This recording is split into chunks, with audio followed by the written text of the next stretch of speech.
Ողջույն։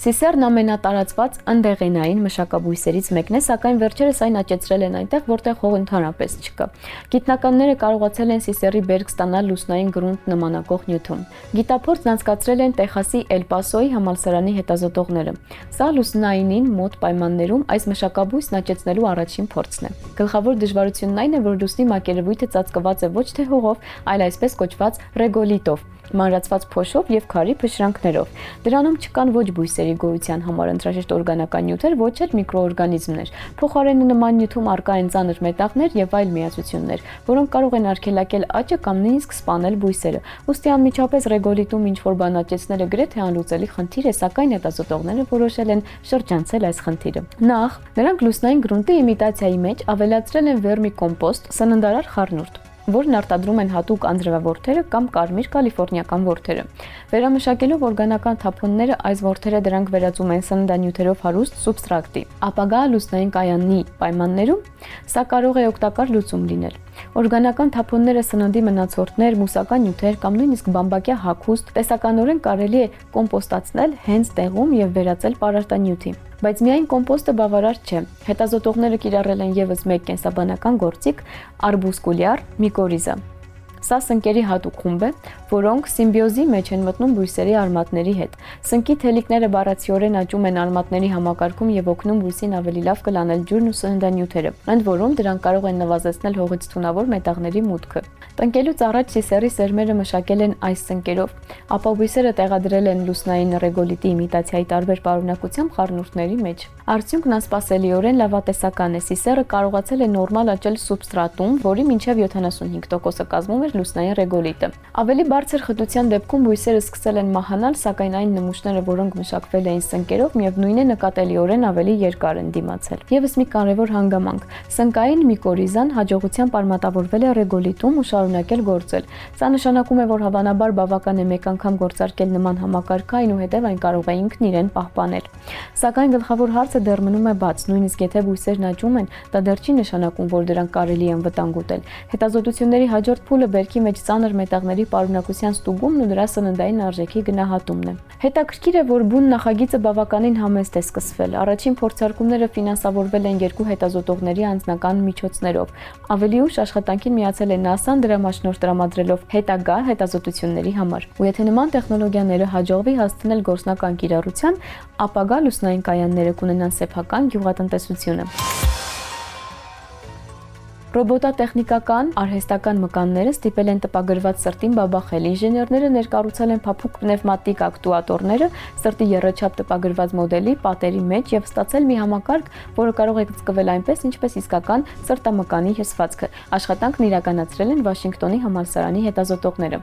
Աշխատանքի հիմքում այսպես կոչված Մաքքիբենի ակտուատորներն են, փափուկ պնևմատիկ մկաններ, որոնք սեղմվում են, երբ դրանց մեջ օդ է մղվում։ Սովորաբար նման սարքերը կիրառվում են ռոբոտատեխնիկայում, պրոթեզներում եւ էքսոգմախքներում, որտեղ անհրաժեշտ է իմիտացնել մարդկային մկանների աշխատանքը։ Ինժեներները որոշել են օգտագործել դրանք սրտի եռաչափ տպագրված մոդելի ներսում։ Նրանք տպագրել են օրգանի ձախ կեսը, նախասիրտը, փորոքն ու միտրալ փականը, իսկ ակտուատորները ներկառուցել են անմիջապես փորոքի պատերի մեջ։ Երբ դրանց մեջ օդ է մղվում, պատը կծկվում է եւ մոդելը սկսում է բաբախել դուրս մղելով հեղուկը։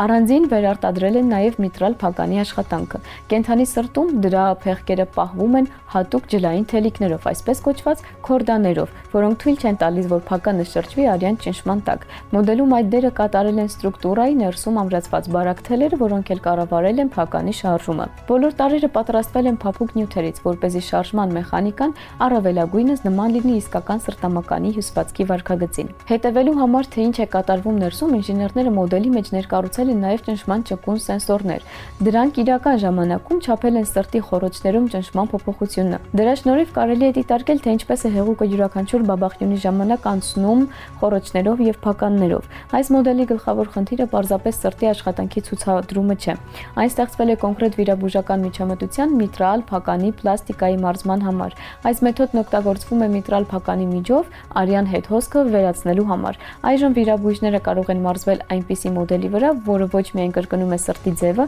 այլև իսկապես կծկվում է եւ հեղուկ մղում, ստեղծելով իրական արյան շրջանառությանը մոտ պայմաններ։ Կա եւս մի կարևոր առանձնահատկություն։ Մոդելը կարելի է տպագրել համակարգչային շերտագրության տվյալների հիման վրա։ Սա նշանակում է, որ այն կարելի է ստեղծել հաշվի առնելով կոնկրետ բուժառուի անատոմիան։ Փաստացի խոսքը գնում է վիրահատություններին անհատականացված նախապատրաստելու մասին։ Միջամտությունից առաջ վիրաբույժը կարող է մարզվել հենց այն սրտի բաբախող պատճենի վրա, որը նա պետք է վիրահատի։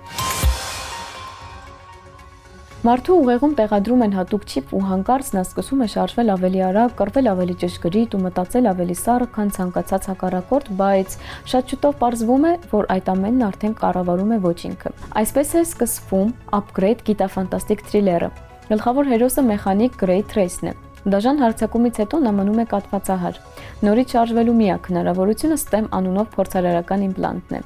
Չիպի ստեղծողը տեխնոլոգիական միլիարդատեր Էրոն Քինը համոզում է Գրեյին տեղադրել սարք։ Վիրահատությունից հետո տեղի է ունենում անսպասելի մի բան։ Իմպլանտը ոչ միայն վերականգնում է վերահսկողությունը մարմնի նկատմամբ, այլև սկսում է խոսել տիրոջ հետ եւ ունակ է կառավարումն իր վրա վերցնել։ Երբ STEM-ն ակտիվանում է, Գրեյի մարմինը վերածվում է իդեալական ճշգրիտ մեխանիզմի։ Նա վերլուծում է իրավիճակն ավելի արագ, քան մարդը կանխատեսում է հակառակորդի շարժումները ու կառավարում մկանները մեքենայական ճշգրտությամբ։ Մարտերը գրեթե ռոբոտատեխնիկայի ցուցադրություն են, կտրուկ շարժումներ, սառը տրամաբանություն ու կասկածների լիակատար բացակայություն։ Սակայն իրադարձությունների զարգացմանը զուգընթաց պարզ է դառնում, որ իմպլանտի ներսում գտնվող արհեստական բանականությունը հետապնդում է սեփական նպատակները, ու որքան շատ իշխանություն են ստանում մարդու մարմնի նկատմամբ, այնքան քիչ բան է մնում հենց մարդուց։